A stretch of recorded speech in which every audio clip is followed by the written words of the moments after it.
नांदणीचे सुप्रसिद्ध कुर्डे food mart घेऊन आले आहे खास नवीन वर्षानिमित्त कुर्डे उत्पादनावर भरघोस सूट। 1 जानेवारी ते 26 जानेवारी पर्यंत खास 20% सूट। मिल्क प्रोडक्ट्स, बेकरी प्रोडक्ट्स, नमकीन, स्वीट्स, केक, फास्ट फूड व नाश्ता आणखीन भरपूर काही। तर वाट कसली पाहताय? एक वेळ अवश्य भेट द्या। आमचा पत्ता हॉटेल नटराज शेजारी, Kolhapur road, Jaysingpur road, ND Patil petrol पंपासमोर, नांदणी। Mobile number 72 63 89 99 97, 72 63 89 99 98। आपण पाहत आहात RK न्यूज, बातमी तुमची, आवाज आमचा। पंढरपूरच्या विठ्ठल मंदिरात मिरजेच्या वारकऱ्यांना मिळाला पारायण करण्याचा मान। मिरजेतून किमान 200 वारकरी जाणार पंढरपूरला। पंढरपूर येथे होणाऱ्या पारायण सोहळ्यामध्ये सांगली जिल्ह्यातील मिरजेतील विठ्ठल मंदिर या ठिकाणच्या वारकरी यांना पारायण सोहळ्यामध्ये मान मिळाला आहे। जिल्ह्यातून पहिल्यांदा हा मान मिळाला आहे। 1915 पासून पारायण सोहळ्याला सुरुवात झाली।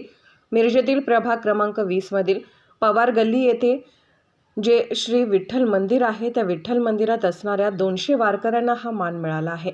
येथील वारकरी यांनी सर्व ठिकाणी म्हणजे भारतातील सर्व तीर्थक्षेत्र येथे पारायण झाले, पण आता जे जगातील आणि महाराष्ट्रातील पवित्र तीर्थक्षेत्र पंढरपूर या ठिकाणी पारायण करण्याचा मान मिळाला असल्याने आज मिरजेतील विठ्ठल मंदिर येथून 200 वारकरी हे पारायण सोहळ्यासाठी निघाले आहेत।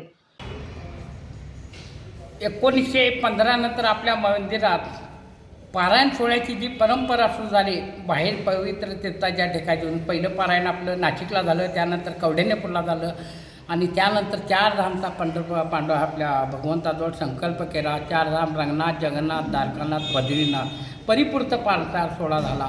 भारतातल्या सर्व तीर्थांच्या ठिकाणी पवित्र असं एक मंदिर आपलं आहे की सर्व ठिकाणी पारायण सोहळ्याने दर्शन झालेले 200 लोकांचं जवळजवळ कार्यभाग आपल्या मंदिरनं पार पाडलेला आहे। आणि आता संकल्पपूर्ती सोहळा म्हणून आपल्या पंढरी जगातलं जे पवित्र तीर्थ आहे ते पंढरपूर आहे। त्या पंढरपूरच्या मंदिरात आपल्याला पारायण सोहळ्याचा पवित्र मान मिळालेला आहे आणि सांगली कोल्हापूर जिल्ह्यात बहुतेक प्रथमच आपल्याला हा मान मिळालेला आहे। आणि आपल्याला मान मिळण्यासाठी यांनी आपल्या पाठीशी उभे राहिले, समर्थ साथ दिली ते हरिभक्तपरायण प्रसाद महाराज बडवे, हौसेकर महाराज आणि तिथले आमदार परिचारक महाराज यांच्या सर्वांच्या सहकार्यानं आपला पारायण सोहळा आज प्रस्थान होणार आहे आपल्या मंदिरातून 1:30 वाजता आणि उद्यापासून 8 दिवस भव्य आणि दिव्य दिमाखात पारायण सोहळा पंढरपुरात होणार आहे। तरी सर्वांना लाभ घेण्याची एक विनंती करत आहे। प्रस्थान श्री नदीवेश विठ्ठल मंदिर इथून होणार आहे दुपारी 1:30 वाजता।